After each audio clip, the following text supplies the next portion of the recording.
This is the story of Tell City, an attractive little town on the banks of the Ohio River in south-central Indiana.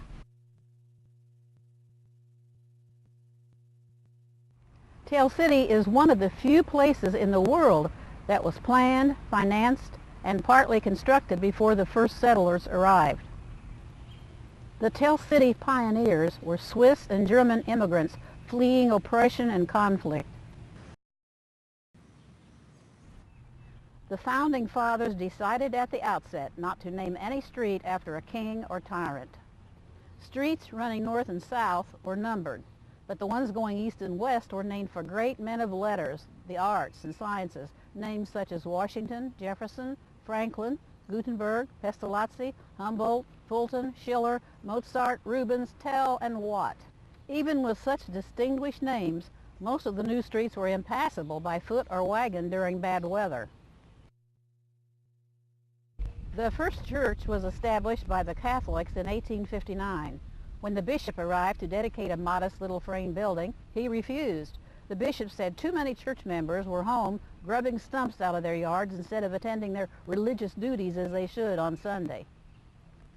Although the parishioners wanted to name the church St. William in honor of William Tell's patron saint, the bishop suggested that St. Paul, apostle of the heathens, be selected the patron saint.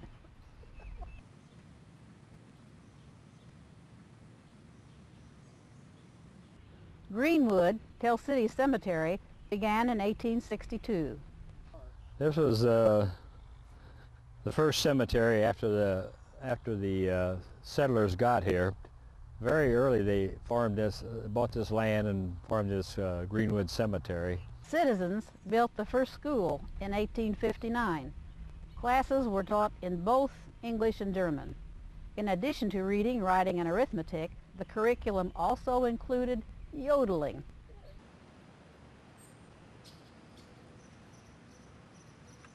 A fire in 1862 destroyed one of the school buildings. It was replaced by a brick building later known as the Old South School.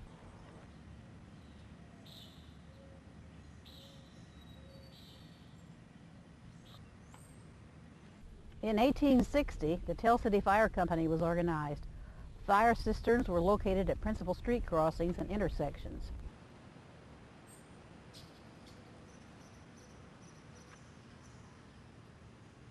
In 1893, the city created a library association and books were kept in Schreiber's drugstore. In 1905, the superintendent of schools established a city library, which became a meeting place and a storehouse for records. The new settlement was incorporated in 1859 and became a city in 1886. A mere 8 years after settlement, Tell City products were rolling on the river.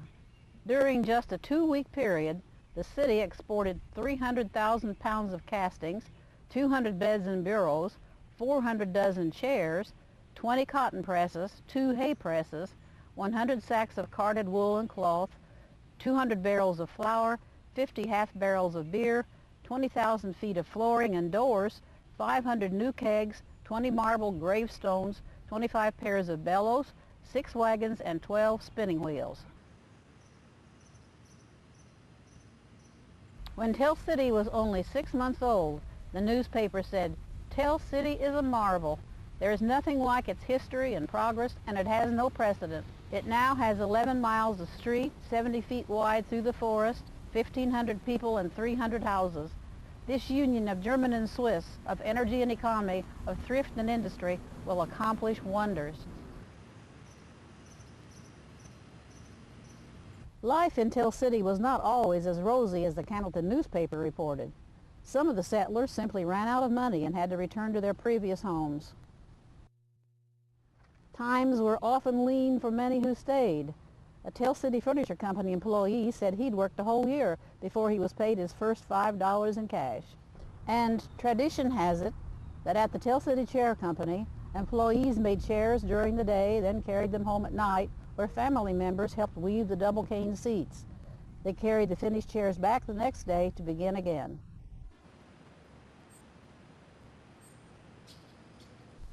In addition to their struggles with daily living, Tell City citizens also endured the Civil War, where the Home Guard was twice called up to protect against Morgan's raiders, the Panic of 1873, and the devastating flood of 1884.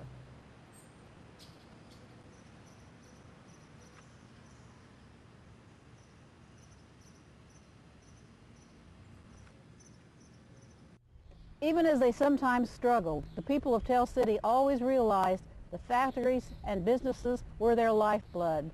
Managers and employees alike worked side by side. This one over here was built by the Hares, H-A-R-R-E-R.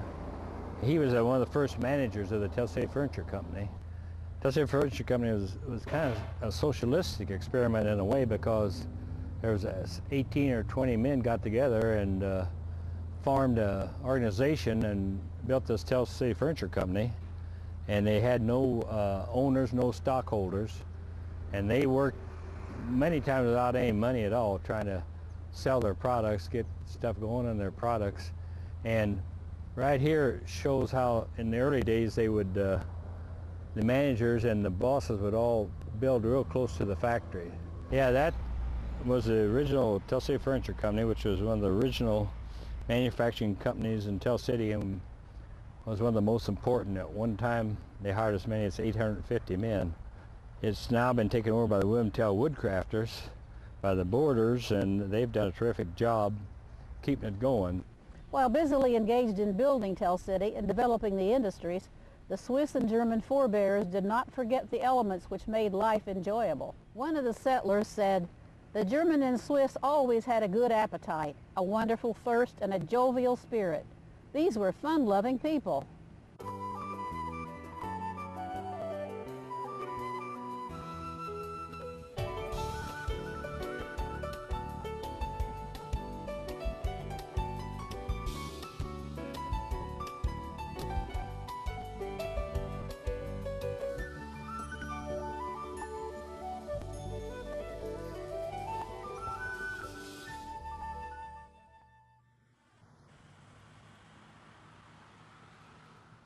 This has always been a beer-drinking community. Ronnie's Bar, which was originally the first bar probably in town, Einziegler. The Einziegler owned it and operated it for years and years, and it's still in operation.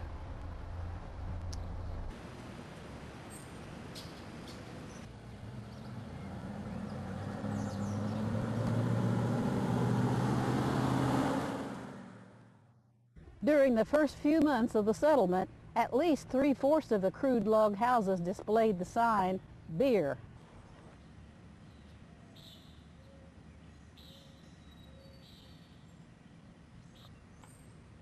By 1869, Tell City had about 2,400 inhabitants and 24 saloons. That's one for each 100 citizens, women and children included.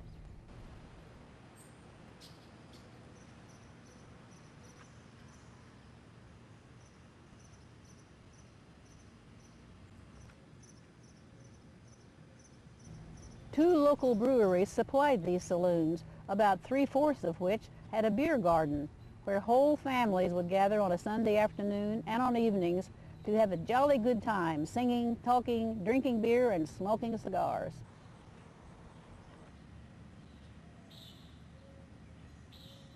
You're looking at the original Tell City Brewery, which started very shortly after Tell City was founded and supplied all the beer for miles around for years and years. While they enjoyed their beer and wine, the Swiss and German settlers were not disorderly or boisterous. One settler said, "We don't even need a constable." The few rowdies around were told by Squire Fry to be ashamed of themselves, to go home or back to work and behave themselves. Indeed, there was not even a jail in Tell City until it was nearly 30 years old.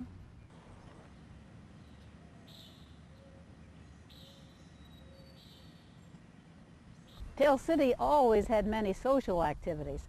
There was a shooting society, a famous diversion which always was well attended. There were the Turners, who not only performed athletics, but acted as a social club as well. At one period there were many elaborate masked balls and there were many picnics.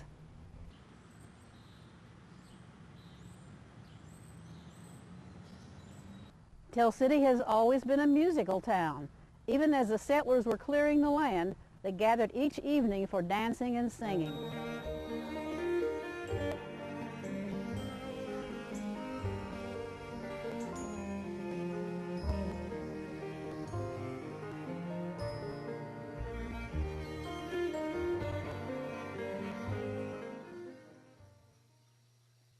Looking at the old Opera House, which was once the center of entertainment in Tell City, they had everything from band concerts, high school graduation, and plays that came off the river boats.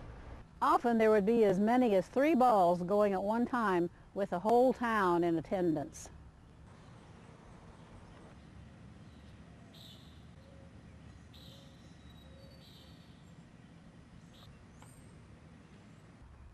A prominent part of Tell City's social life was the Manor Corps, men's chorus, which was very active.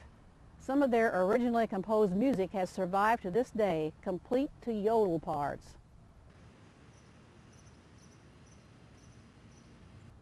This group was well supported and later boasted a women's auxiliary known as the Liederkranz, a dignified name in those days, even if it has since been identified with a rather undignified cheese.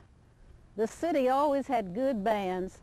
There were the Calathumpian Band, the Silver Star Band, the Mechanics Band, and others. The Mechanics Band was the most famous, with really talented performers and a reputation unrivaled on the Ohio River. They performed for balls and picnics between Evansville and Louisville, on riverboats and excursions, and held their own dances and picnics in Tell City. They lasted for years and were so successful that they owned their own practice hall, a band wagon, as many as 4 changes of uniforms, and a great library of music, including original compositions. The Calathumpians owned a cannon which they fired at the slightest provocation, but the band is best remembered for a ringing in of the new year. At midnight on New Year's Eve, they fired the cannon repeatedly and then gave a concert atop the hill.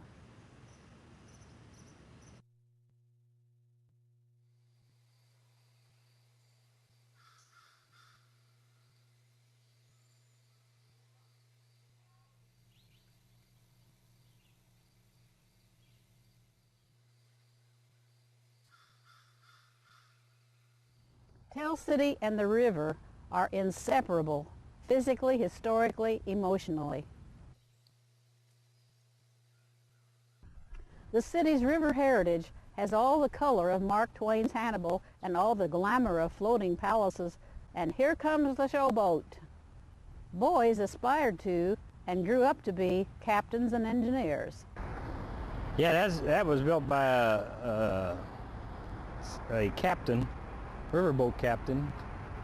He was the one that hauled that circus down the river, and then when they couldn't pay, he took over the whole circus and sold it off except for the circus bandwagon, which he donated to a club here in Tell City. Over here on the left was the original depot of Tell City and the home of the Tell City Historical Society for a while till it burned down.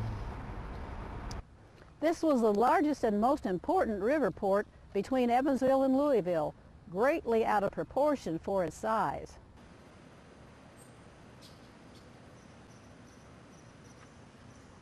The railroad came late to Tell City. Not until 1887 did the river have any competition for transportation. By 1908, when the people of Tell City celebrated their 50th anniversary, the railroad had become supreme.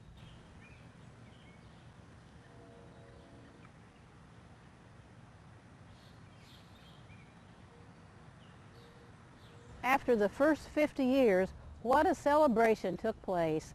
There were singing and dancing and band playing and long, colorful parades. Citizens came together and rejoiced in their accomplishments.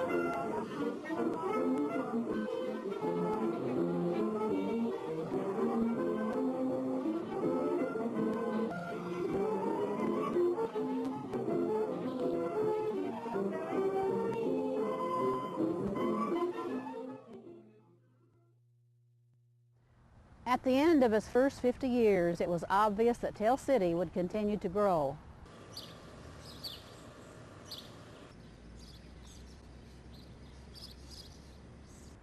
After all, the citizens were very creative. They had already attempted to build an airplane, which didn't fly, a car, which didn't run, and washing machines and hay presses that didn't work.